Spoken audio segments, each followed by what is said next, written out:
How to make a Discord server. Creating a Discord server facilitates easy communication and collaboration among community members, and I'm going to show you how to do just that.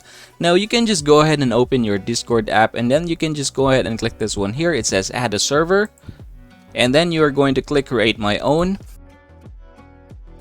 Now here you'll be given two options of what your server is going to be. Is it for a club or community, or is it for you and your friends? Now if you're not sure, you can just go ahead and click this one here in order to skip this for now. And then you can just go ahead and rename this one however you like. So I'm just going to call it the server. Just like that, and I'm going to click create. And there you go. And yes, that is very easy. That is how you're going to make a Discord server. And as always, please don't forget to subscribe to the channel and leave this video a like if this helps you out.